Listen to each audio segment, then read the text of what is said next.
I thank you for so kindly coming to attend this auspicious event tonight.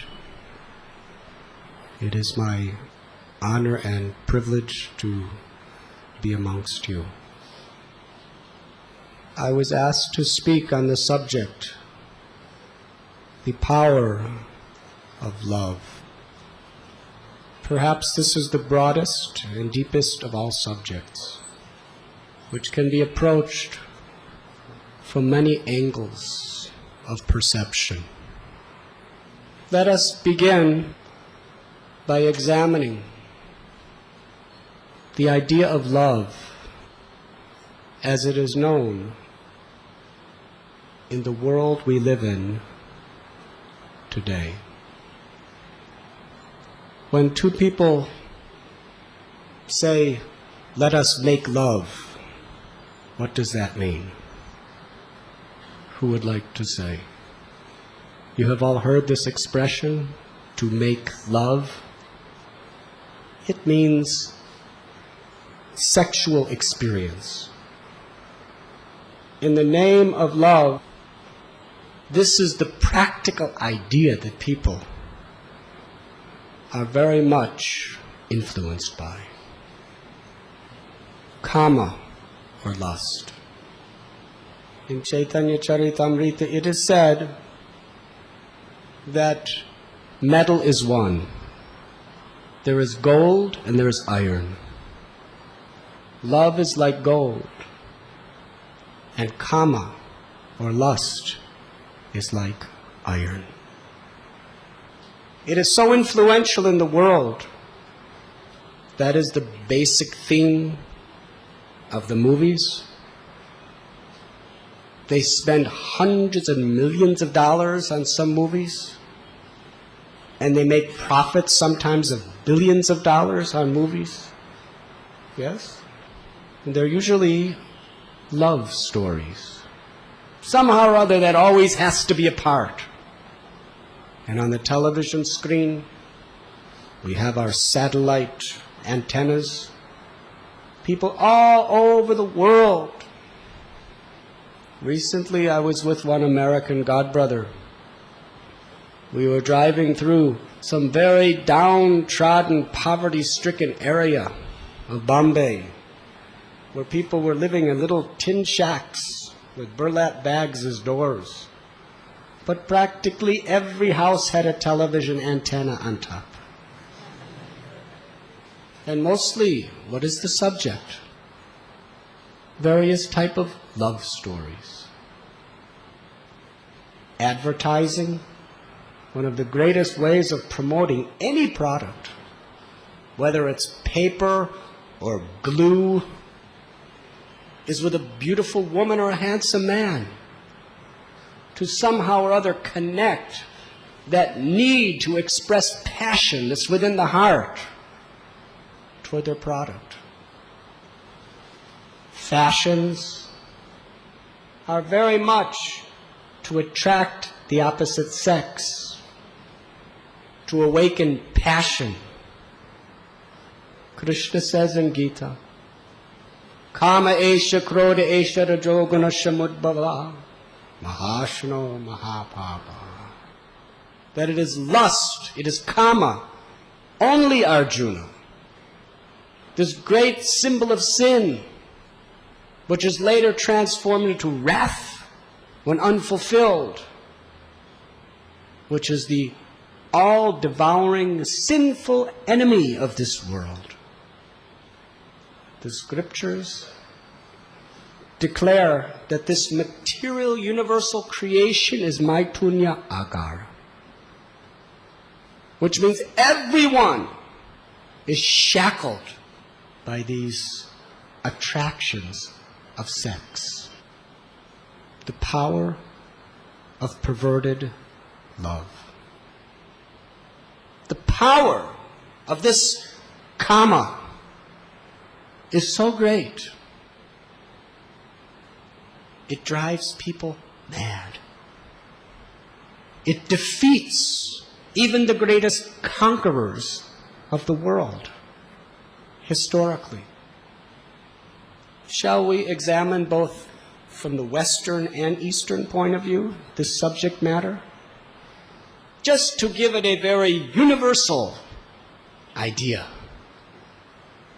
In the Old Testament, the Western scripture, there was the most powerful man in the world.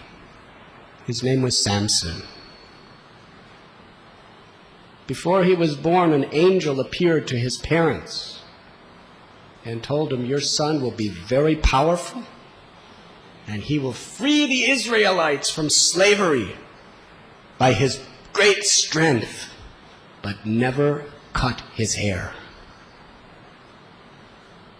So he was born. His father dedicated him to God, and he had such feats of strength. What a powerful man he was. One time he was walking in the forest, and a man-eating, terrible lion came to attack. And he wrestled that lion and took his hands in his mouth and just ripped him apart. Then later he came back and he saw that bees made a hive and put honey in his mouth, and he drank that honey. Later on, the Philistines, powerful armies of the ruling tribes of that part of the world, 1,000 of them attacked. They all had weapons. He had nothing. As they were attacking, he saw a dead donkey's jawbone laying on the ground. And he picked up that jawbone, and within minutes, 10,000 Philistines were dead. His career was like that. He was the most powerful. But he fell in love with a woman. Her name was Delilah. And the Philistine kings, they understood the power of love. So they bribed Delilah. They said, we will give you large quantities of silver. You just somehow or other, by your feminine powers, find out where he gets his strength from, so we can tie him up and capture him. So very sweet, nectarine words she was whispering in his ears. Please tell me, oh beloved, where do you get your strength from? How can you be tied up? Please tell. He said, if someone takes 7 bowstrings and ties them around my body, I will be able to escape. So she sang very, very sweet lullaby song, and he fell asleep. And she tied him up with 7 bowstrings. And then she had the Philistine soldiers outside. She said, the Philistines are coming. He just ripped those bowstrings apart. So they ran away. He didn't see them. So the next night she said, why did you cheat me? I never cheat you. You say you love me. Tell me, how can you be tied up? If I am wrapped around my body with brand new ropes that have never used before, then I cannot escape. So she sang some sweet songs, and he fell asleep, and she tied him up with ropes. And then she said, the Philistines are coming. He ripped apart the ropes. Should I continue? Sometime later, she said, my dear love, please satisfy my heart and I will fulfill all your desires. How can you be tied up? He said, if my 7 strands of hair are tied together and put into the loom, then I will not be able to move. So he fell asleep, and she did it. The Philistines are coming. Ripped his hair right out of the loom. She was desperate for that silver. She just put all the power of her passion and presented it to him. If you really love me, if you really want me to be with you, then you must tell me. And she began to breathe on him and do various massages on him and look at him with great passionate glances, and his heart melted. And plus, he just didn't want to keep hearing this from this woman anyway, because he wanted to do other things with her besides talk about these things.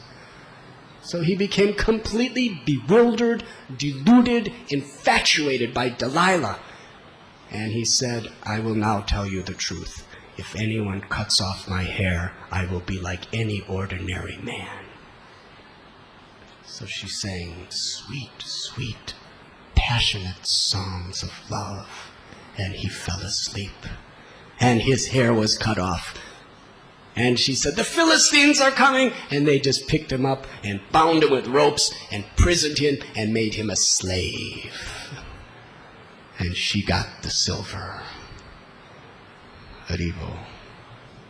So here was a man who could conquer single-handedly thousands of people with weapons when he had nothing. He was the unconquerable champion of all warriors. But he was conquered by love, by passion, by that great need within the heart. In the Old Testament of the Jews and the Christians, as well as the Islamic faith, there is the King David. He was such a powerful king. There was a giant over 3 meters tall named Goliath. There were 2 armies, the Philistines and the Israelites. And Goliath was the strongest man on earth. He just came forward and said, I dare to fight any of you. If I win, you all become our slaves. If you win, we all become your slaves. He had armor all around him and a massive javelin and a sword. Just by looking at him, everyone ran away. And one little shepherd who used to just sing and take care of sheep. His father had his elder sons in the army of the king. He said, go bring him some food. So he brought, and he saw this Goliath, and nobody could come before him. They were defeated just looking at him. So he said, I will do it. It was a joke. This little keeper of sheep against the most powerful warrior on earth. Goliath looked at him. What is this? And David had no weapon. He just picked up some stones from a river. And he had a little catapult made out of wood. That's all he had. And Goliath says, what an insult! This little shepherd boy is coming to fight me? I will destroy you, and you will be the food for the jackals and the birds. This is universal language amongst Kshatriyas. And little David, he said, you may be armed with a javelin and a sword and your big, big, strong body, but I am armed by the power of God. Then he picked up a stone and went, and it hit Goliath on the head, and it cracked his skull, and he fell down dead. So this David became king later on. And he was general, victorious in all of his efforts in war. What a powerful personality he was. But one time in the afternoon, he came out of his palace on the roof, terrace, and he looked down, and he saw a very beautiful woman taking her bath, because he was way up high, so he could see in other people's houses. So in the courtyard of her compound wall, she was taking a bath without clothes. That was the end of David. In one sense. That was the end of his moral vows. He's the king. He sent a message. The king wants to see her. So she came to see the king, and he had a sexual affair with her. Then he sent her home, and he decided, I want to marry her. But there's a problem. She's already married. How to resolve this problem? Her name was Bathsheba, and her husband was Uriah. So he called Uriah, who happened to be a warrior, and said, there's a big battle, I need you to fight. And he gave him a secret letter message to the general. He said, you take this and you fight. So he gave the letter. The general opened it up, and it said, go to the most powerful part of the enemy's army. Attack it with Uriah in the front lines, and then everyone else should retreat and leave him there to die. And that's what happened. Oh, so sad he was when he informed Bathsheba that her husband had died. And then he married her. But then the messenger of God said, you have sinned, and you will suffer. And generations of your descendants will suffer. And his own son died as a reaction. Such terrible, sinful reactions. Immorality. Why? Because he was conquered by the power of God. Very good. All respects to these great souls, but there is good lessons of the power of lust. Even the greatest conquerors are conquered by lust. In our Vedic scriptures, we have the great Kashyapa Muni performing such severe tapasya. But Diti, she was feeling extremely passionate. And she pulled on him right when he was in the middle of doing his religious activities.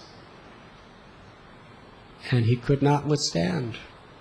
And he came together with his wife at a very, very inauspicious, inappropriate time. And what was the result? The birth of Hiranyakashipu and his brother Hiranyaksha. Then we have the stories of Indra. He's the king of heaven, most powerful of the Devatas. With his thunderbolt, he rules over the demigods. But yet Indra, when he saw the beauty of Ahalya, somehow or other, what happened? He could not restrain. He was just conquered by lust. Conquered by lust, with all obeisances to the feet of Indra. And he disguised himself as her husband, Gautam Rishi, and had an affair with her.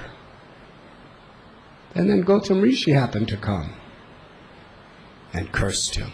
That his whole body would be covered, eventually with eyes. Indra, conquered by love. And then we have the greatest of the yogis, Vishwamitra. He was so powerful. In the summer, he could sit for months at a time without eating or drinking in the desert with 12 fires around him blazing, sitting in rapt meditation, controlling his mind and senses. And in the winter, he would do the same in the peaks of the Himalayas, up to his neck in the water of the Ganga. How he could control his mind and senses. So powerful, even Indra feared him. Indra sent Menaka. Did she have mystic powers like Vishwamitra? Not at all. But she had the power to attract lust within the heart.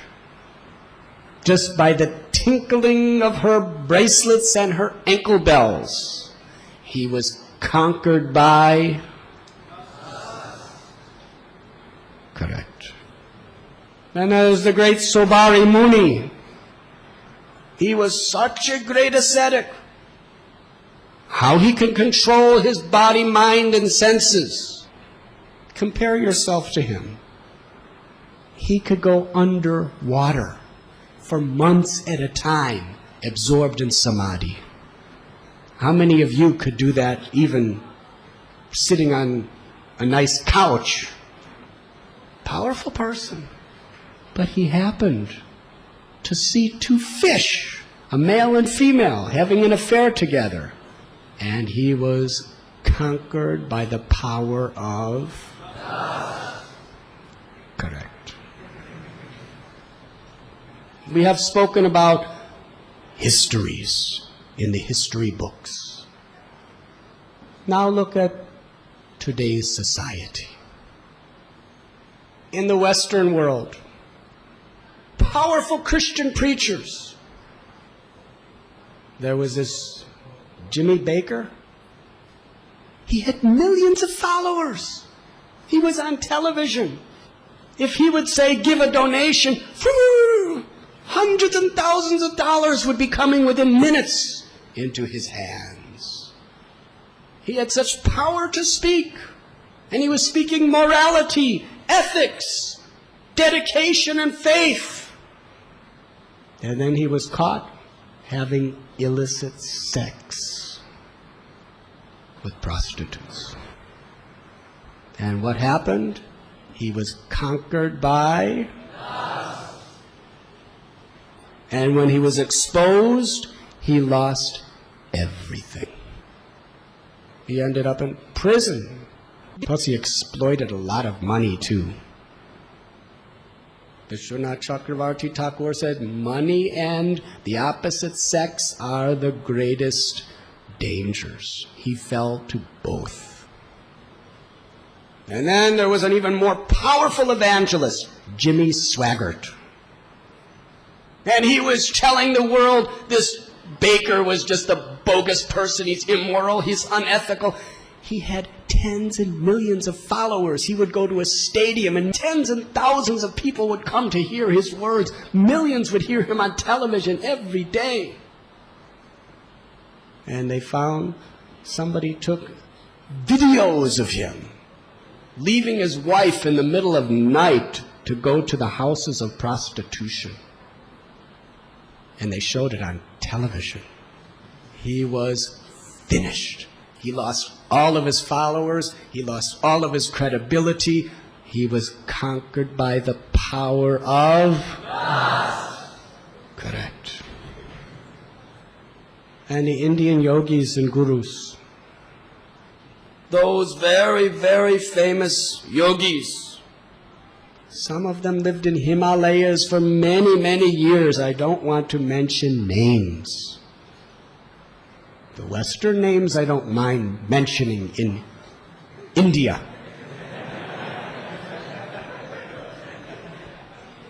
But I don't want to publicly mention their names. You may know, you may not know.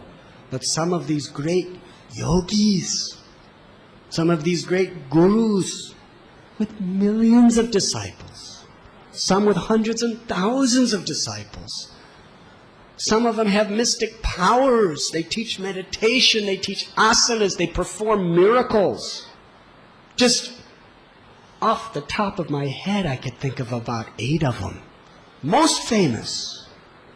And each one of them have been exposed for scandals of illicit sex with women. Some with men. And some of them lost everything, conquered by the power of my own experience. When I was perhaps younger than all of you, I was about 19 or 20. I lived in Bodh Gaya, the place where Buddha attained enlightenment. I was studying Buddhism there. Tibetan Buddhism, Burmese Buddhism, Zen Buddhism. And for some time I was studying under a Zen Buddhist master. This, of course, is before I came to Krishna. And this Zen Buddhist master was so powerful person. He had such influence. He had a crowd of Indians and Europeans and Americans. Not a big crowd, but he had a crowd. And he would have them. All you were allowed to eat was raw barley soaked in salt water once a day. Haribo. And you had to sit in meditation for about 12 hours a day. And during the group meditations, you weren't allowed to move.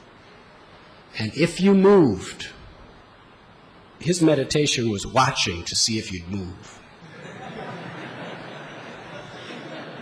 He had a bamboo stick. And if you just moved your neck, whack. But he would preach such intense detachment from all sense gratification whatsoever. It's all an illusion. The material world is an illusion. You have to break through this illusion and attain nirvana. In order to do so, you have to completely renounce all sensory pleasures and completely be fixed in meditation. One night, one of his students went out in the middle of the night to respond to the calls of nature. And he saw a young lady coming out of his kutir. So he watched a second time.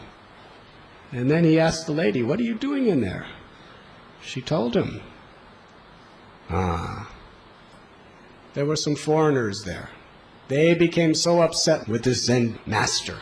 They decided, we're going to find out the truth of him. So every day they would take tea, and they secretly put LSD in his tea. Haribo. And while he was under the influence of LSD, they told him that we know that you are a cheater. You have been conquered by us. Haribo. They all left him. He was left with nothing. His name was ruined, although he was a famous Japanese Zen master, traveling all over the world.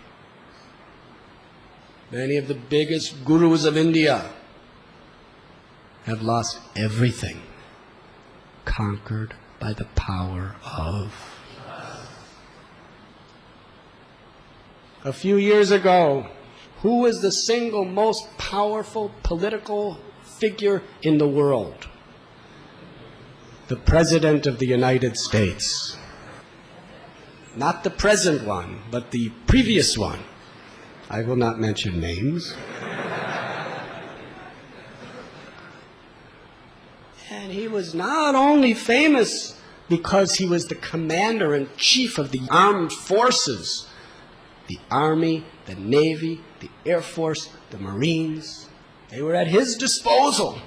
He was the most popular president in America, and he was speaking about morality and ethics. But you have all heard the story. Although so powerful, so big, so popular, so famous, how much he suffered, how much he lost, because he was conquered by the power of us. Correct. The greatest misery in the 14 worlds is when this so-called love is frustrated. I remember a song. If you have a bad headache, some aspirin will do. If you have a backache, some rubbing with oil will do. But if you have a broken heart, there is nothing you can do. People sing about it. People write books and dramas about it. There's no greater pain than a broken heart.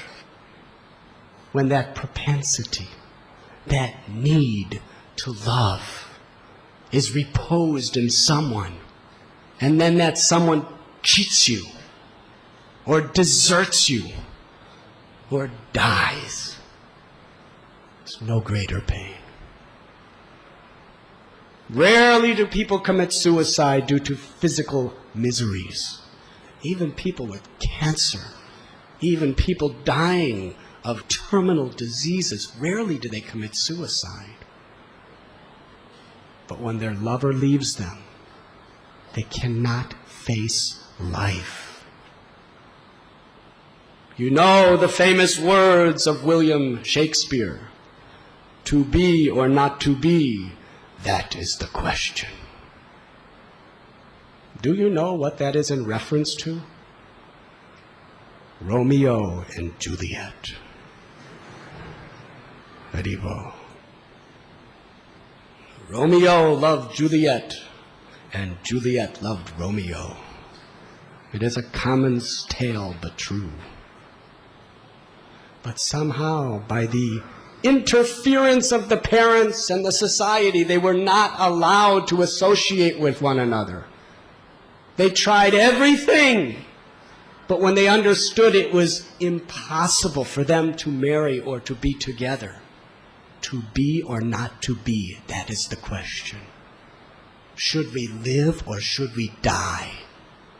And they found the only refuge to their misery was death through suicide.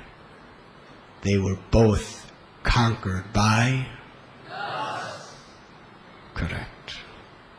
And we find in the world today, when love is frustrated, kama esha, krodha esha, it oftentimes just blazes into the fire of anger. The world is histories of men who kill other men and women who kill other women because they have violated the faithfulness of the one they love. We have personally seen. Man comes home and sees his lover with another man. Before he even knows whether it's day or night, the man is shot in 10 places in the head. Just uncontrollable anger. This is the common theme that police departments have to deal with. There is no greater pain than frustrated love. The love of this world is so deep. The love of a mother for her child. What austerities is that woman willing to do for her child? No one else will they be willing to stay up all night, every night, just to take care of. 24-hour call. You practically can't even pay someone to do what a mother does for a child. Do you agree? A mother is willing to sacrifice her life in total out of love for her child. And a father, out of his love for his wife, out of his love for his children. Sometimes fathers work all day long, 6 days a week, foaming at the mouth like a beast of burden. Why? Never questions. The love of a father for his children can be so very, very deep. When I was living in Vrindavan, first time I gave my parents an address they could write to me in some years. And I got a letter from my father, who in separation from me, every page of that letter, the ink was bathed in his tears. His handwriting was from a hand that was shaking in misery. And he signed it, "Your broken-hearted father." My brother wrote to me. He said, "Your father, you're killing him. His hair is turning gray. He just looks at it dazed into the sky and cries. just wondering where you are and when you will come home. You will murder your father if you do not come home. And I talked to the great spiritual master I was living with at that time. And I showed him the letter. And he said, for a person to take into the renounced order of life, this is part of the test, to break the heart of the Father. I understood what is the power of a father's love. But the happy ending is, since he's come to Radha Gopinath temple, he's very happy and he chants Hare Krishna. The power of love between lovers.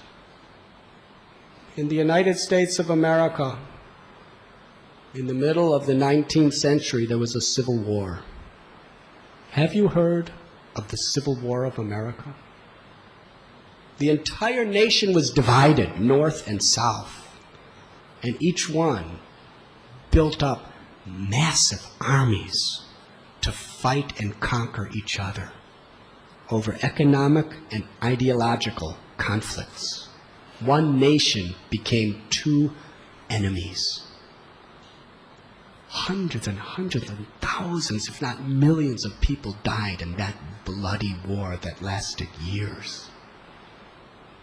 And they didn't have much time to send people to training camps. They would just recruit men. Any young men, they would just recruit them, put a gun in their hand, and send them to the battlefields. Please listen carefully. There are histories of a sweet, innocent young woman who was being drafted to the armies. It was so unbearable to be without her husband, knowing that he may never return home alive, that they would tie back their hair and put men's clothing on and enlist in the army to be their husband's comrades. And they would be in the front lines, and they would die together. That is the power of us. Correct. Here in India, it was a tradition of a rite called sati. Today, it is properly banished and outlawed because of its corrupt application. But previously, the bind of the hearts of affection between a husband and a wife was so deep that if a husband died, the woman, there was just no question that she could continue living. It was utterly too painful. When the husband's body was set on fire on the pyre, she would willingly, usually the relatives would beg her not to do it. The children would beg her not to do it. But she would willingly enter into the fire because she simply could not possibly bear the anguish of living in separation of her lover. Now let us examine what is the origin of that most powerful conqueror of all conquerors within this world. And why is it all pervading? This is a very, very essential question in life. The material body is declared in Bhagavad Gita to be yantra, like a machine. Who is the passenger within this vehicle of the human body? Or for that matter, the body of all species of life? It is the Atma. Atma refers to the body, to the mind, and to the eternal soul, depending on our consciousness. Atma means self. Those who are under the delusion that they are this body, they think their body is the self, so that is their Atma. Those who are on a subtler platform think that their mind is the self.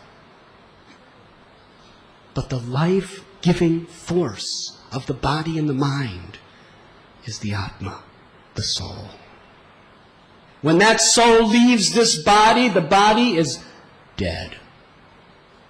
Like a vehicle without a driver. It can do nothing. Feed it to the birds, put it in the ground, feed it to the fish, or put it in fire. Where is that person we love? If he's the body, why, we're disposing of him. The real person is the soul. The person who loves and the person who is the object of love is the soul. What is the nature of that soul? It is Satchidananda, eternal, full of knowledge and full of bliss. Anandamayo vyasat. Because our nature is ananda. Our nature is blissful. We cannot live without bliss. It is our integral constitutional position to enjoy ecstatic fulfillment. That is why every living being is looking for pleasure. We all have that in common. Whether we're Indian or American or Pakistani or Russian or African or Chinese, or we're Eskimos in the Arctic Circle, we're all looking for pleasure. We're all trying to protect ourselves from that which disturbs our pleasure. That is called pain. Because the soul is pleasure seeking. And within this world, what is the highest pleasure? And what is the cause of the deepest, most unbearable pain? Love. Are you convinced of this? It is love. You can have money, you can have fame, you can have health, but if you don't have love, your life is empty. It's frustrated. It's not fulfilled. There's a history, recent histories. I think it was in the 1960s or 70s.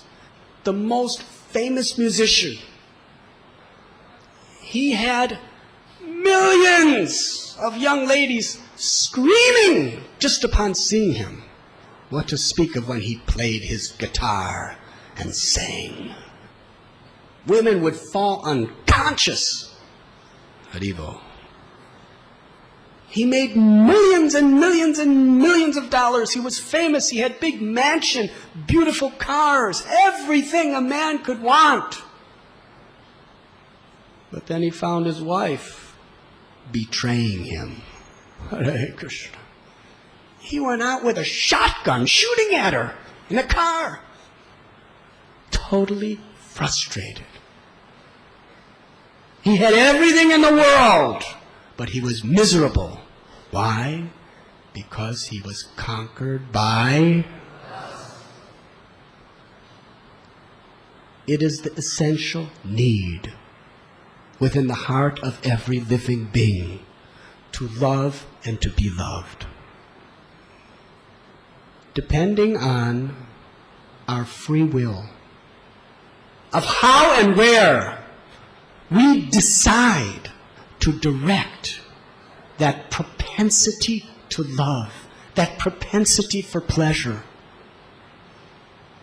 that we will come under the subjugation of either the material or spiritual energies of the Lord.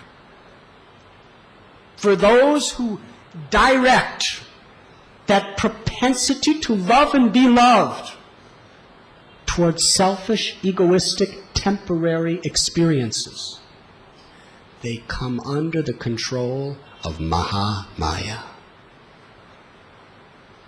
And this Mahamaya is very, very powerful. Daivi Yeshu Gunamayi Mama Maya Duratyaya. Krishna says this Maya is very, very difficult to overcome. because she is the Lord's, the supreme absolute truth. External material energy. And what is her greatest, most powerful weapon? Material love. Maituna Agar means that we are all in the Durga, the prison house of Mahamaya. But what an unbelievable creation this prison house is. In America, in the 1940s and 1950s, the most high security federal prison was Alcatraz. Have you heard of that? Alcatraz was an island off the coast of California, and they selected a place where there were shark-infested waters. They would even regularly throw blood in the water just to attract thousands and thousands of sharks to just be swimming around, all around the island. And then on the island, there was gigantic, thick, solid stone walls, several tiers of them. On top of the walls was barbed wire and other kinds of razor-sharp devices. And every several feet there was armed guards with machine guns to keep the prisoners from escaping. And you know something? Still, so many prisoners escaped. Haribo. But Durga, Mahamaya, she has created a prison house. No walls, no bars, but no one can escape. Because no one's in shackles and chains. We all remain in this world prisoners because we cannot escape the power of, and we don't even want to. What an incredible prison. To make a prison where nobody wants to escape, even though they're suffering terribly. This is the power of Mahamaya. But when we direct our natural loving propensities toward the spiritual energy of Yogamaya, Daivihe Shugunamai Mama Maya Duratyaya Mami Vamye Prapadyante Maya Meta Tarandite, then we can easily cross over it. It is described that this Bhava Sagar, this material ocean, it is unlimited in how deep it is, how wide it is, and how long it is. No one can cross it. But for one who surrenders to Murari, to the Supreme Absolute, the entire ocean of material existence becomes no more difficult to overcome than the water contained within the footprint of a calf, baby cow. People who have intelligence, who see that all of their efforts, birth after birth after birth, to find pleasure through the love of this world is frustrated. They often take to the process of annihilation. Annihilation of material desires, annihilation of material conceptions, thinking that this body, this personality, these desires are all causes of suffering, so let be free of all of them and enter into the impersonal existence of the Supreme. Aham Brahmasmi. Impersonal liberation is a genuine spiritual level of transcendental experience. It is partial. Impersonal liberation means transcending the worlds of the aspiration for love through material dualities and entering into the all-pervading sky of spiritual light, where there is no birth, old age, disease, death. There's no frustrations of our desires, because our desires are sleeping.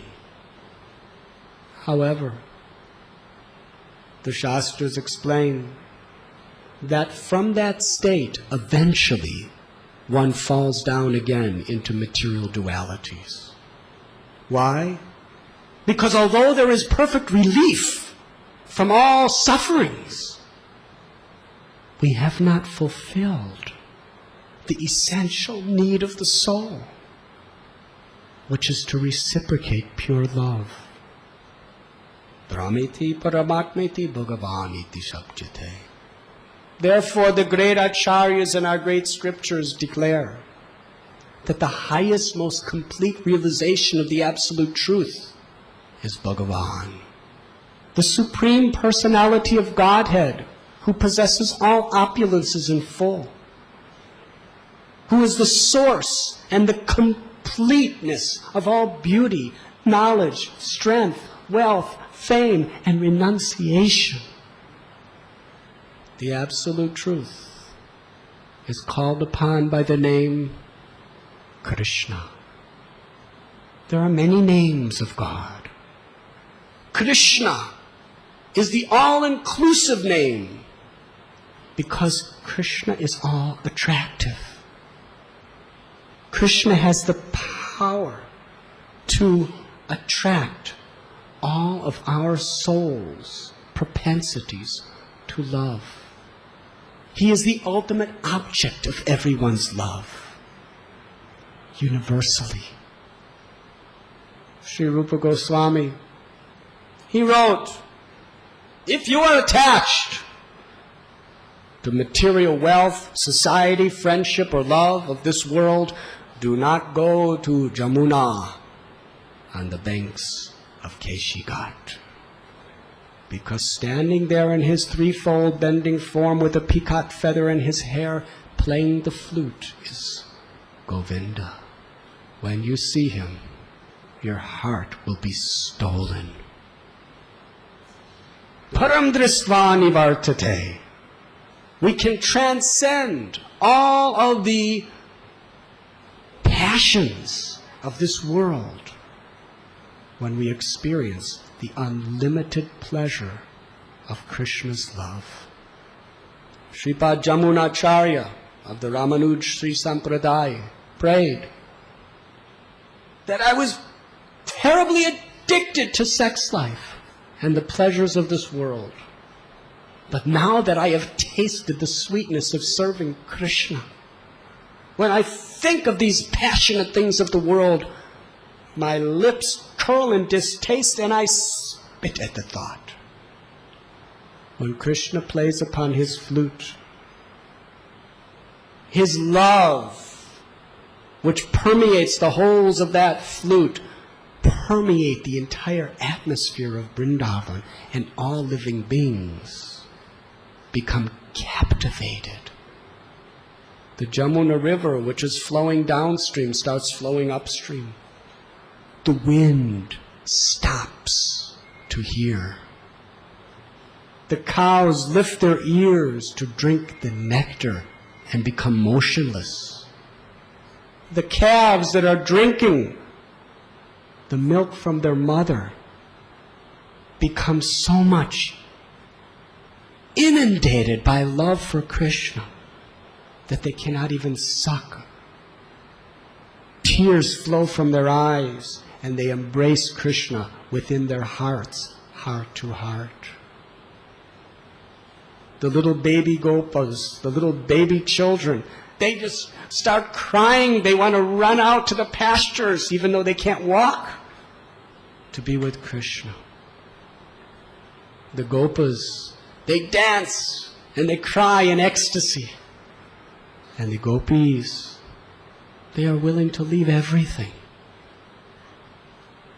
They are willing to leave their families, their homes, their protection, even their social ethics. They're willing to renounce everything, completely consumed by love for Krishna. That is the power of Krishna's love. Aham bija pratapita. Krishna is the Supreme Mother and the Supreme Father of all living beings. And what is His love? Birth after birth after birth. Even though the living being rejects and rebels against, still Krishna, yada yada hi dharmasya glanir bhavati bharata, continues to descend within this world, continues to empower His devotees, the sadhus, to attract our hearts back to His eternal abode of transcendental love. It is love of Krishna that is the essential constitutional nature of every living being. Within the scriptures, there are primarily various purusharthas or goals. Artha, Kama, Dhamma, Moksha. People perform religious activities, sacrifices, pujas, charity, worship to get material wealth, to get a greater degree of sense gratification, or when frustrated by these, for liberation, moksha. Muktanam api siddhanam narayana parayana sudurlabha prasantatma kotishvati mahamuni. But even those persons who have all of these things, they can never really be peaceful, because it is their nature. Without love of Krishna, whatever arrangement we make, whatever spiritual realization we gain, even mystic powers, even liberation, we are like fish trying to be happy outside of the sea. You can imagine you're happy if you have all phantasmagoric devices around you. But a fish can never find real satisfaction laying in the hot sand. Nor can the spirit soul find satisfaction in any arrangement that is contrary to our eternal nature, which is to eternally be swimming in the nectar of devotion, the nectar of ecstatic love. In this world, universally, how persons, inspired by love of God, are able to renounce all of the pleasures of this world. In the Western religions, St. Francis of Assisi, his father was the most wealthy merchant in the whole town, and he was to inherit everything. But when he tasted a drop of the strong inclination to love God, he gave it all up. He wanted to just become a total renunciate. In fact, his father imprisoned him in a closet in the house to not let him go. Can you imagine? He's offering him massive amounts of money, fame, prestige, property, and he wants to escape, and he has to be imprisoned in that situation, but he escaped to live a life of total material poverty, but always in the fulfillment, because he tasted some drop of love for God. Recently I was in Italy. There's a place called Padua. Gigantic cathedral with thousands and thousands of people from all over the world coming every single day, and on festival days, tens and thousands.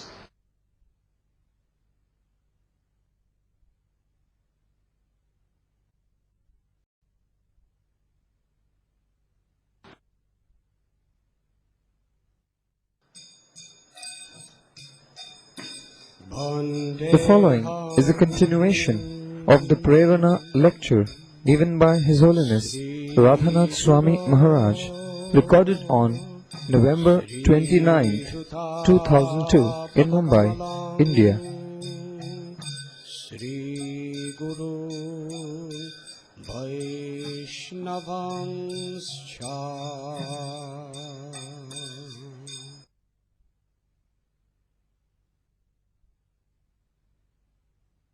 Recently I was in Italy. There's a place called Padua. Gigantic cathedral!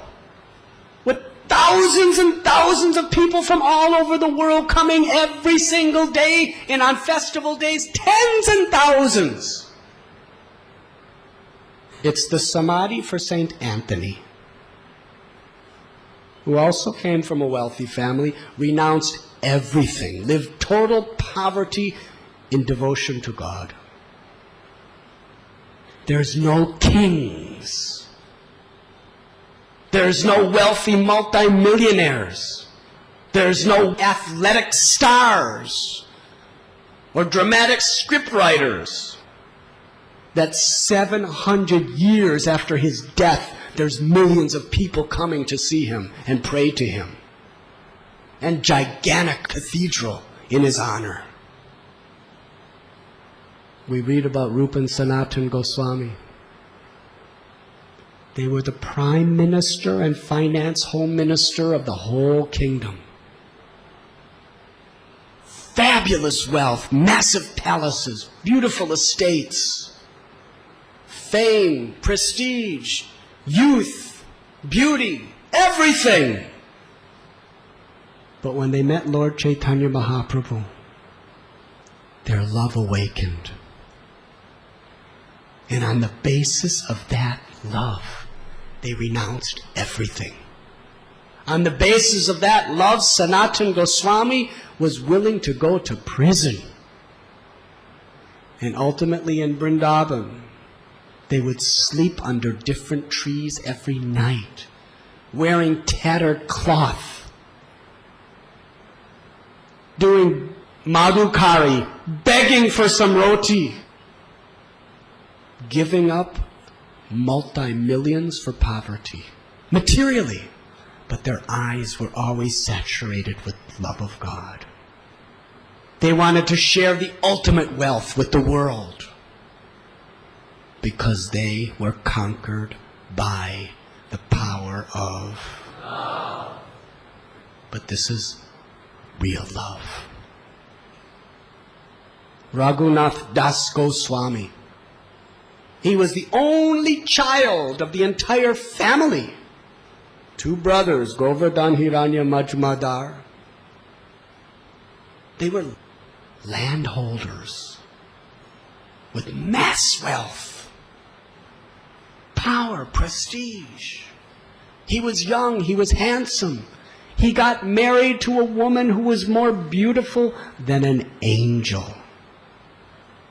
Would you like that? Be honest. Millions of dollars. Beautiful, beautiful estate. Tens and thousands of people working for you. Popularity and fame. Youth and beauty. And having a wife like an angel. How many of you honestly would be happy to receive such a benediction? He wanted to give it up. He would run away from home every night. People are running to these things and he's running away from these things.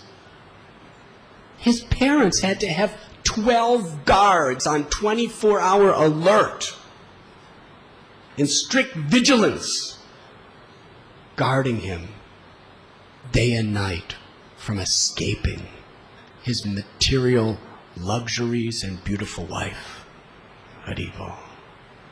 But he escaped. At one time, before he escaped, his mother said, "We should tie him with ropes and chains to keep him home." And father said, if a beautiful wife, if all this wealth, all this fame, all this prestige, if this doesn't keep him here, then what will some chains do?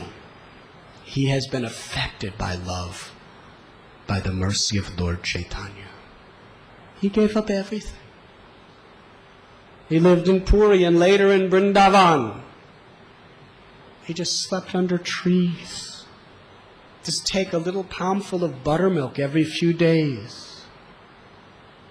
But yet, people from all over the world rich people, simple people, people of all walks of life go to the banks of Sri Radha Kund to bow their head at the Bhajan Kutir and Samadhi Mandir of Raghunath Das Goswami, begging for the wealth that he had, the wealth of love. He was a man who was truly conquered by the power of love. Correct. And we have the example of Srila Haridas Thakur, living in a cave, chanting Krishna's names with love, feeling Krishna's love. Maya Devi herself came for 3 nights with all of her powers to attract him to the love that conquers everyone in this world.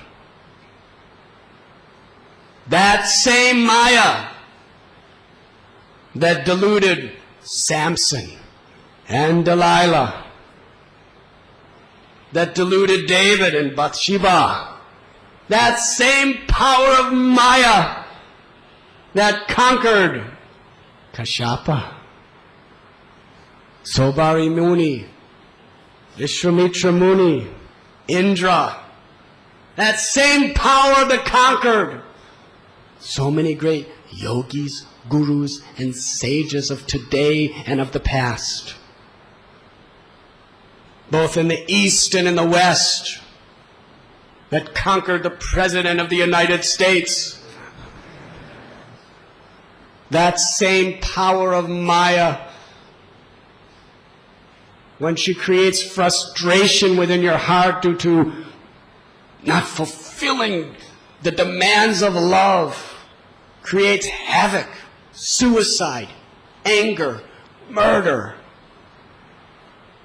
She came before Haridas Thakur with all of her powers of love to conquer him. Do you know the story? She tried everything. And in the end, Haridas Thakur proved that because of his love for Krishna, which is manifested through the chanting of the holy names, he had not even the slightest inclination toward all the powers of lust that conquer all the greatest conquerors throughout history in the material world. And Maya Devi surrendered to him and begged him for initiation into the Hare Krishna mantra. Because Haridas Thakur was conquered by the power of love. Therefore, he could conquer all the powers of lust. There is gross lust and subtle lust. Gross lust is the passion of sex, the passion to possess, the passion to create, the passion to destroy. And subtle lust is the passion for profit, adoration, and distinction. Daivihesha gunamai mama maya duratya mamevam ye prapadyante mayame tatarantite. Krishna says this material nature is very, very difficult to overcome, Maya. But one who surrenders to me can easily cross beyond her. Paramdrisvani vartate. It is the higher taste everyone is longing for, everyone is living for, everyone is dying for. But it's being misdirected. The science of bhakti is so simple in principle, but sometimes not so simple in application due to our habitual activities of misdirecting our propensity to love.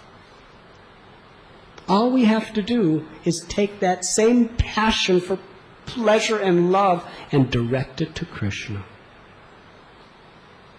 Is it natural to smoke cigarettes? Does a child come out of the womb of the mother and say, "Give me a light"?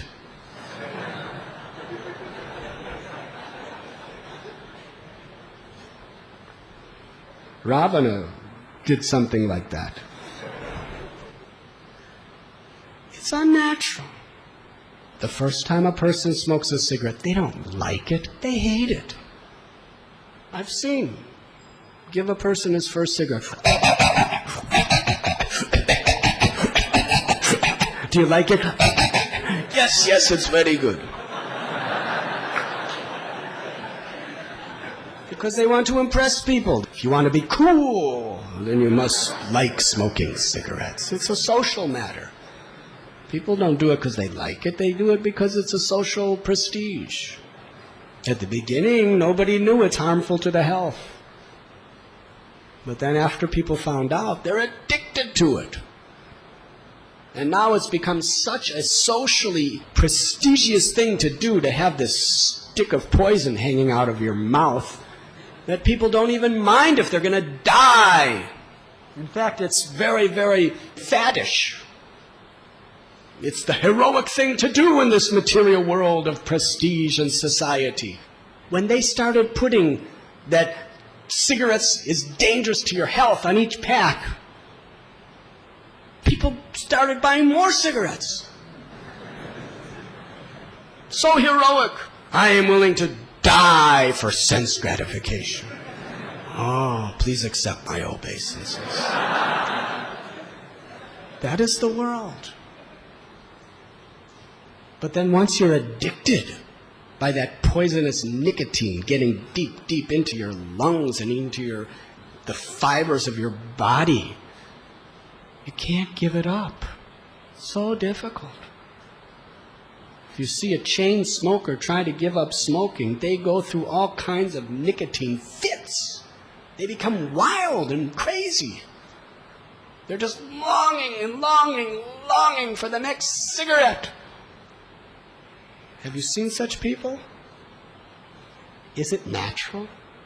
It's totally foreign, totally unproductive, totally unnatural, and it costs a lot too. It's easy not to smoke. It's easier not to spend your money. But because of the bad habit, we can't give it up. It's easy to love God. It's the easiest, most natural thing for the soul. To find happiness, ecstasy, and bliss eternally in Krishna. But we're addicted. We're habituated to misdirecting our loving propensities toward the temporary sources of misery of this world.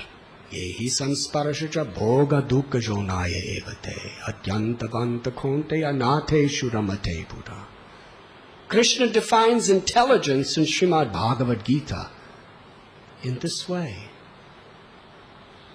That an intelligent person does not take part in the sources of misery called sense gratification, knowing that they're temporary. But at the same time, we have to find pleasure. We have to find love. The science of bhakti is to dovetail that everlasting propensity toward its origin, Krishna.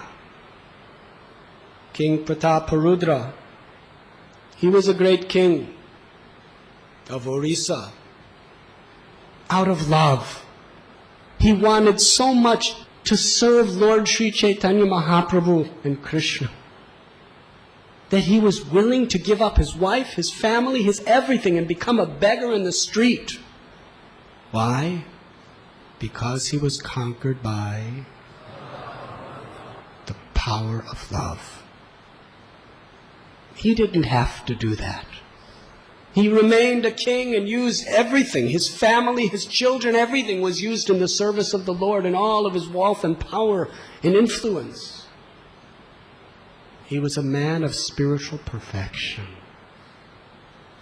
Not only are we conquered by Krishna's love, but the power of the love of the soul conquers Krishna. This is the ultimate understanding of the power of love. How Krishna conquers our hearts, and how we can conquer Krishna's heart by our love. Sri Rama is one of Gopas. He wrestles Krishna and he defeats him. Now, do you think Sri Rama has such big muscles that he can actually beat in wrestling that personality whose mere expansion is Mahavishnu, who creates and destroys all cosmic manifestation? But yet Krishna is defeated by Sri Rama because Krishna's greatest pleasure is to be conquered by the power of love. Krishna was stealing butter, Makan Chor. And Yashodamai caught him. She picked up a whipping stick and carefully came behind him. And he ran away, and she was running after, and he was running away. Why does God, the source of Narasimhadev, the source of Varahadev, the source of Karanadakshayi Vishnu, the source of Ramchandra, the source of the Virat Rupa, the universal form that was devouring all the Kshatriyas of the Kuru dynasty, why that person is running away from a simple lady and caught by her and weeping and trembling in fear and begging forgiveness and ultimately allowing her to tie him up with a rope? Because Krishna takes the greatest joy in being conquered by the power of love. And gopis, Braj gopis, because they sacrificed everything with the most intense love for Krishna, Krishna is always conquered by them.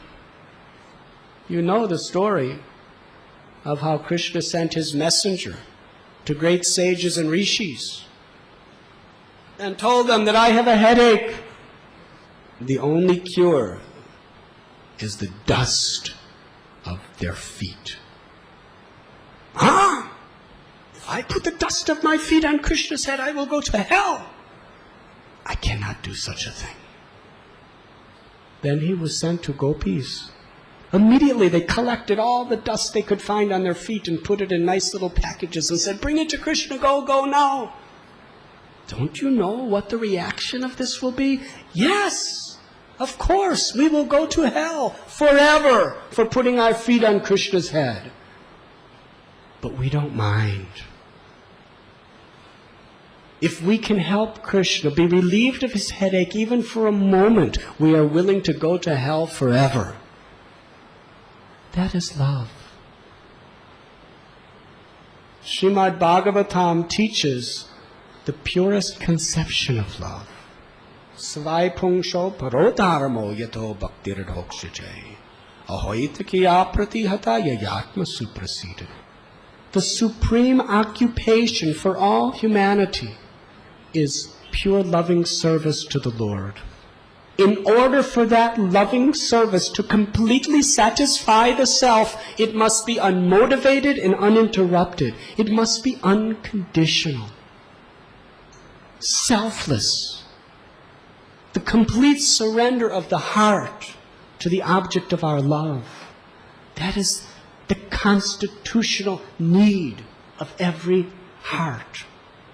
Unconditional love for the pleasure of God. And the supreme of all gopis is Srimati Radharani. When she left Ras Leela, Krishna could not even remain happy with all others without her. Krishna told them that you have done everything for me. I have no power to repay you. I am indebted to you.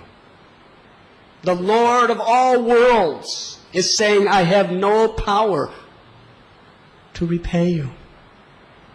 Please just be satisfied with that love within your hearts, Krishna is completely conquered by the power of his devotees. That is the ultimate understanding of spiritual truth.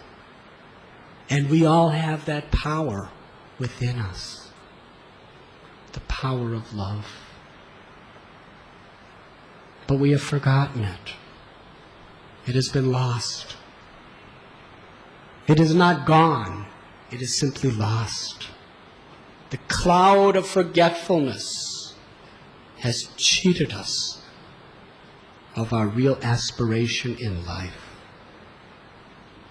God has many names, and he has appeared in various ways throughout history, throughout the various continents of this world. And he appears simply out of his love. And what is the power of that love? Even if it is not understood very well, it has such immense impact in this world. What is the single most popular book that has been read in the history to the present day in the Western world? Is it Shakespeare? Is it Tolstoy? It is the Bible, which is God's love to that sector of people in those generations. What is the number one most powerful, influential book in the Middle East? The Holy Quran. There is no comparison. It may be misunderstood, it may be abused, like so many scriptures all over the world, but still, the power of God's love has its greatest prominence in this world. And what is the single most popular, wide-read book in all of India, today and throughout history? Srimad Bhagavad Gita. No comparison. When Srila Prabhupada, our Guru Maharaj, went to the West, he was amazed. In Butler, Pennsylvania, he saw practically every block there was several churches and synagogues. In the Middle East, so many masjids. In India, how many mandirs? There is no greater influence and power in this world than the power of God. And all the power of God is the power of God's love. And when people misuse it, it becomes deadly. And when people use it properly,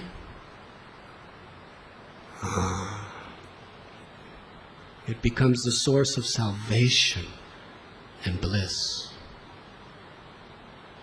Our beloved Srila Prabhupada, who was our spiritual master, let us briefly consider the power of his love. Real love.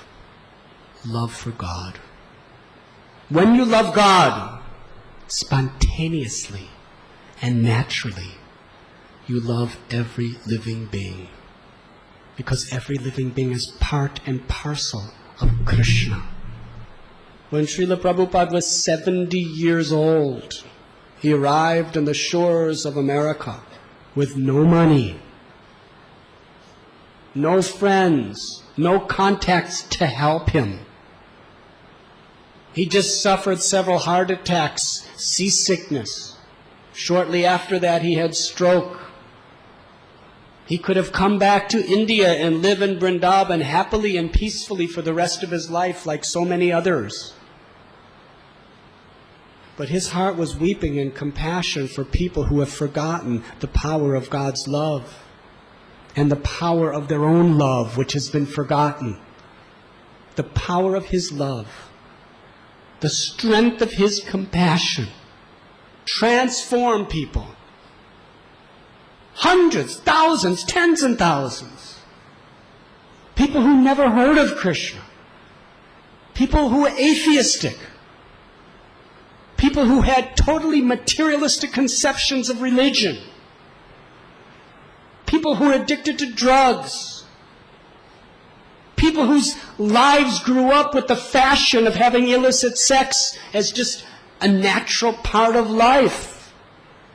I have personally, living in America, heard parents telling their children that if a boy has not had sexual intercourse with a girl by the time he's 16 years old, he's queer. There's something wrong with him.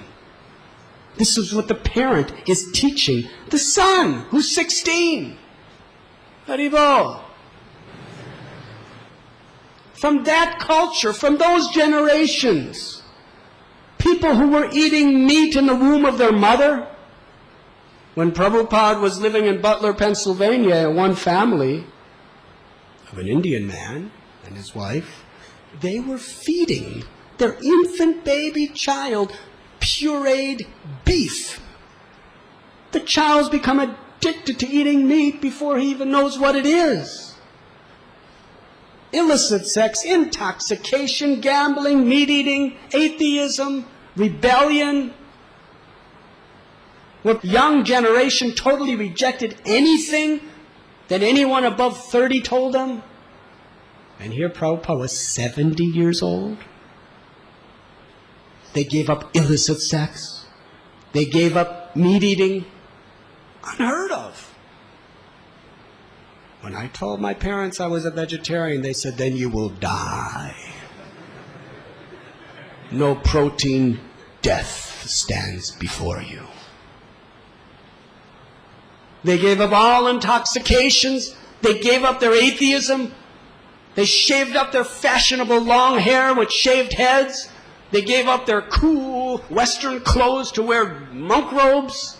They put on tilak. They went out in the streets playing mridungas, playing kartals. They wanted to give the whole world love of God. Cultural revolution. Impossible, inconceivable.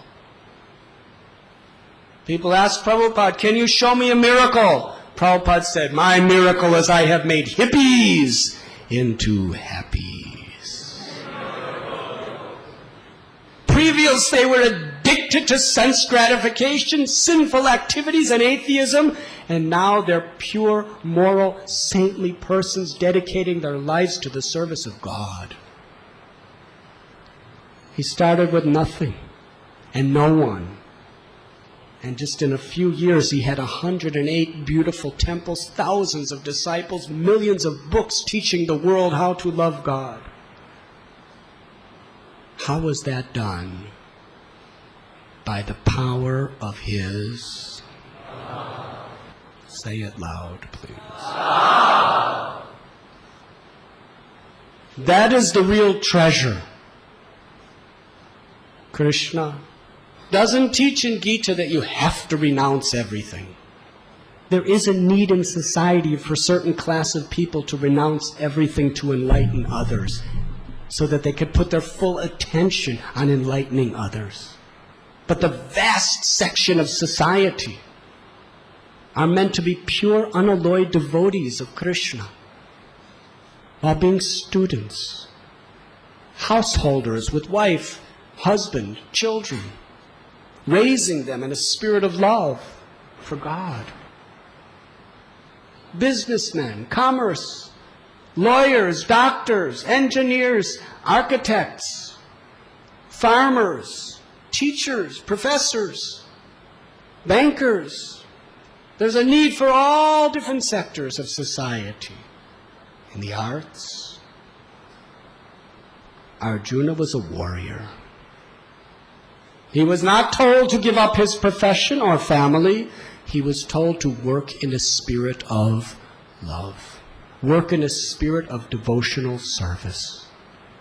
By living a life with this direction, by living a life where our activities, our words, and our thoughts are systematically, scientifically being directed from Maya to Krishna, from lust to love, the same energy of the essential energy of the heart when it is directed toward the temporary perceptions of the world becomes lust.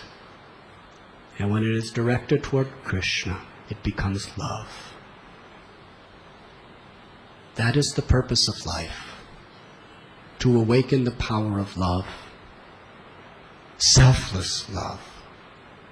There is no greater need in the world today than love, real love.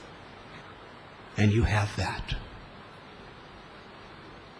Nityasiddha Krishna prema sajja kabunoy sravanadi sudicheti koriyeyodoy. That love is awakened by associating with devotees. Because in the association of devotees, we are reminded and educated in how to discover that great treasure within our hearts and share it with the world. Because we hear about Krishna. We hear the teachings of Krishna, the wonderful activities of Krishna. Janma karma cha me divyam evam yo veti tattvata. Tyatvadeham punarajanma naiti mameti sorajuna. Simply by understanding the transcendental nature of Krishna's birth and activities, one never takes birth in the material world, but one attains the spiritual world by the power of love. Our natural propensities to act, to be utilized in the service of God. And actually, any ethical, moral occupation or domestic situation we're in can be dovetailed, energized in the service of God with proper direction. That is why we require spiritual masters. The spiritual master doesn't say, worship me, I am God. The spiritual master teaches us how to love God, how to serve God. And in this age, the cloud of illusion is most effectively dissipated by the power of God's holy name. Haridas Thakur was giving a seminar to many learned personalities in a place called Chandapur. And he told them the real goal of chanting Hare Krishna mantra is not to improve material life, not even liberation, because these things are all subordinate and unfulfilling to the real need of the heart. The real goal is to awaken the dormant love of Krishna that is within our hearts. Cheto darpanamarajanam bhavamahadavagni nirvapanam. When we chant the holy name, we clean the mirror of the heart and allow the true nature of the soul to shine. And what is the nature of your soul? Pure, unalloyed, ecstatic love. When our heart becomes clean, we are conquered by God's love, and we can conquer God by our love. That is real love. There is no greater power in all creation than the power of love. It is the only power that could subdue the entire material illusion. Even one particle of a drop of love of God, when it awakens within your heart, that power could conquer all the illusions, all the sufferings of the entire material existence for all of eternity. That is why we live in harmony with the will of Krishna, because that is the only true goal and purpose of life. That is why we chant the holy names. Hare Krishna, Krishna Krishna, Hare Hare, Hare Ram, Ram, Hare Hare. Because we want to be. It is our greatest longing and aspiration that we can all be conquered by the power of love. Correct. Thank you very much. I'm sorry for speaking so long, but it is a sublime subject matter. Is there any questions? Yes. Hare Krishna. Thanks a lot for giving us such a wonderful lecture, and I consider myself very fortunate. Question is, like, we know from a deepest of our heart that Krishna is all attractive, but sometimes it happens that we fall to lust. Like, we know that we know about everything, like Krishna is all attractive, but still we fall sometime to this lust.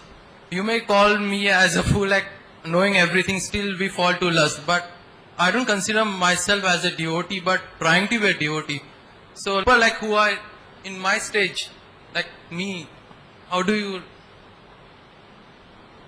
Yatato hyapikonteya purushasya vipaschita indriyani pramatini haranti prashabam mana. Krishna tells in second chapter of Srimad Bhagavad Gita that the senses are so strong and impetuous that they forcibly carry away the mind even of a man who is striving to control them. That is your question. But then Krishna gives the answer. Thani saravani samyamya yukta asita matpara asehi asyandriyani tasya pragya pratishtita. That one must, according to their sincerity and capacity, we must restrain our senses from those things that are unfavorable for devotional service. And simultaneously, we must fix our consciousness on Krishna by engaging in positive activities of devotional service. In all situations, we can take shelter of Krishna by chanting His name, by associating with His devotees, by reading His books and hearing His message, by channelizing our physical energies in something that's productive service. The idle mind is the devil's workshop. When the mind is idle, it is very easily subjugated by Maya or the forces of illusion. Therefore, if we keep our mind busy with Krishna, with sincerity, in proper association, then gradually we become purified. And if we are sincere, as it is said, God helps those who help themselves. If we try according to our sincere best, Krishna will help us. But we need the association of devotees. We need the blessings of great souls. And then, yes, we can overcome all obstacles. Second question is, talking about to love for Krishna, but sometimes it becomes so difficult how to get that tinge of love for Krishna. Same answer. The love is within you. By Krishna's mercy, it is revealed. And that mercy is realized according to our sincerity. According to our sincerity and our humility in practicing the principles of bhakti. And when we chant, what consciousness we should chant? With what thing keeping in mind we should chant, we call up to Lord? Like a child crying for its mother, we should chant the names of Krishna. We should take shelter of Krishna, who has so mercifully appeared within the name. We should chant very attentively. We should chant regularly. Medicine is most effective when it is taken regularly according to the prescription of doctor or guru. We should take it regularly, very attentively, and we should chant in a prayerful mood. But it becomes sometimes mechanically. We can't help it, like all kind of tension, worries creeping on in our mind, and still we try to chant. But you know, that is very good. You keep trying. Then it is not mechanical. Can a machine try? Yes? No? Can a machine try? No. Machine just machine just does. But a machine cannot try. So the more your mind wanders, the more you try to bring it back to the name, the less it is mechanical. It is not mechanical if you are trying. The machine is not conscious. if we are trying to be conscious of Krishna by being attentive to the sound of his name, that it is not mechanical. And simply by our efforts, Krishna is pleased. That is the path of perfection. Keep trying in proper association, and you will overcome all obstacles in due course by the grace of the Lord. Yes? Hare Krishna. First question is, what's the difference between the love of a father and mother towards their children and love of a person towards Lord Krishna? There are many differences. One is the relation of the mother and father to children is based on their body. The child has come from their body.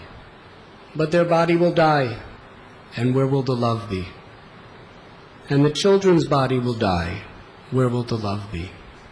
It will be a cause of pain rather than a cause of happiness.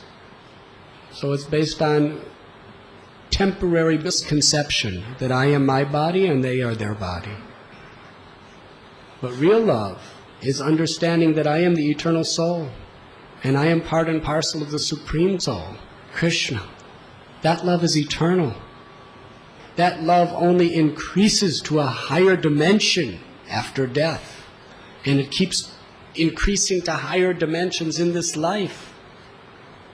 And when you have that love, you'll have real, pure, unalloyed love for your children and everyone else's children too.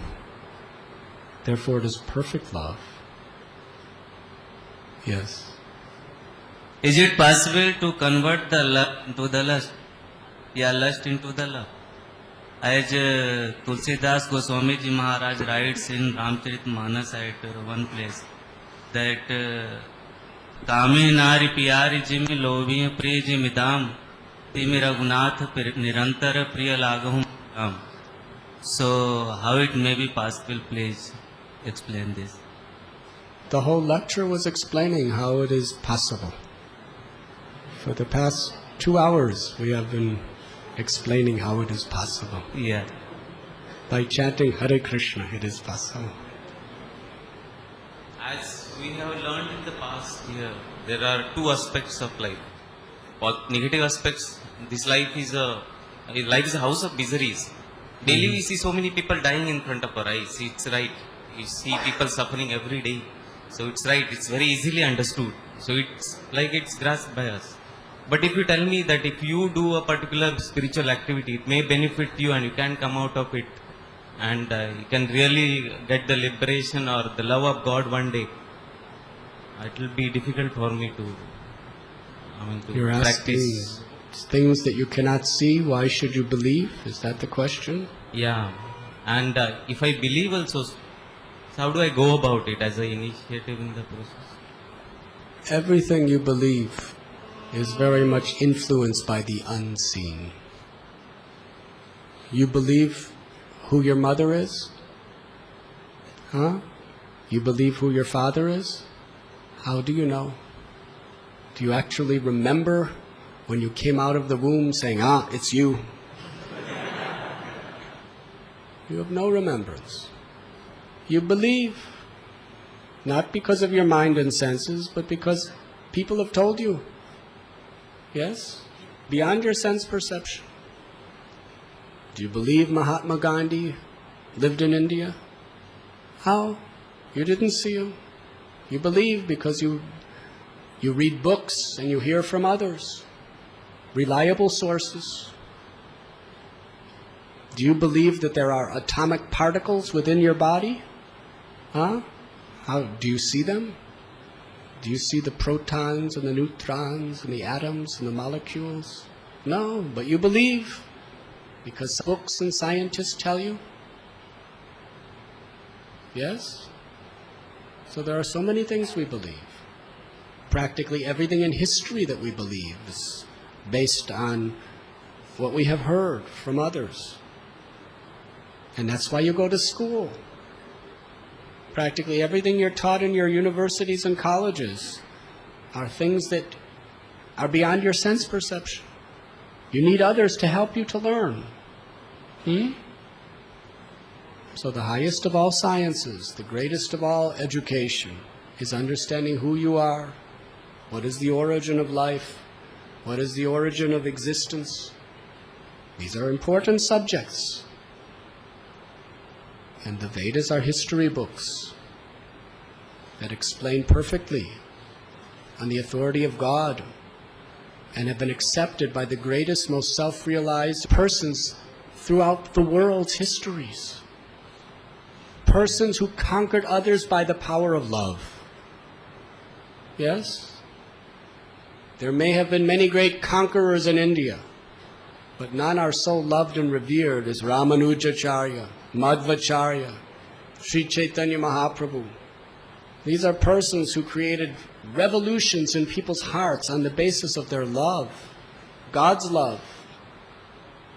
In the Western world, we were saying, there's not that many big people going to see Napoleon's houses, or Hitler's houses, or Churchill's houses, or George Washington's houses.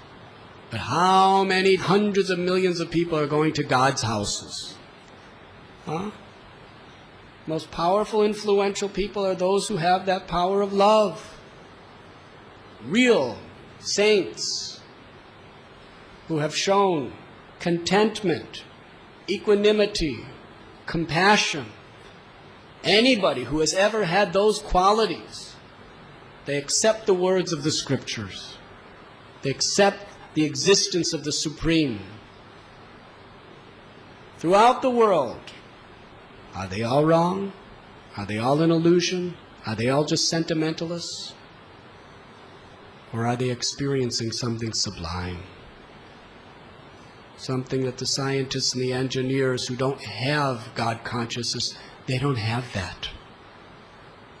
So yes, we believe in the scriptures on the basis of faith.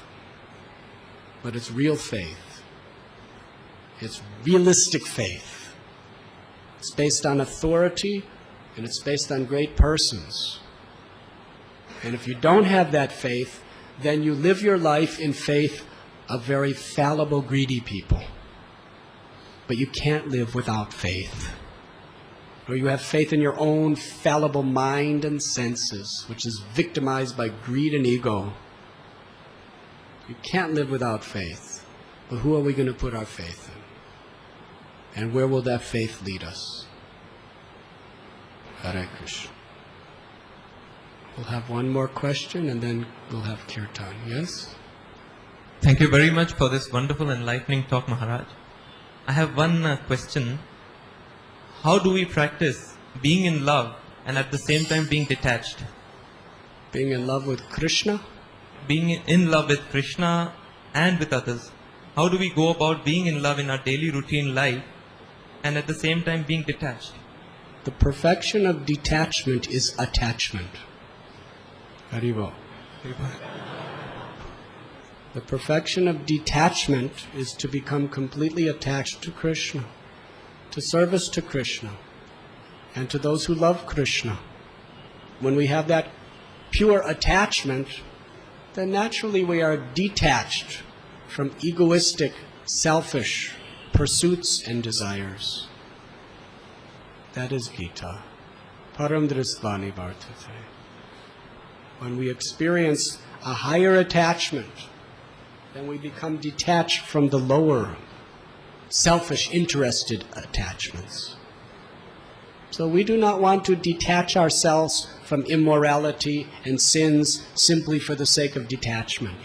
We want to detach ourselves from egoistic, selfish, sensual things so that we can repose that natural attachment of the heart more and more to serving Krishna, to chanting Krishna's name, to serving others, to uplifting others, and to being an instrument of the power of God.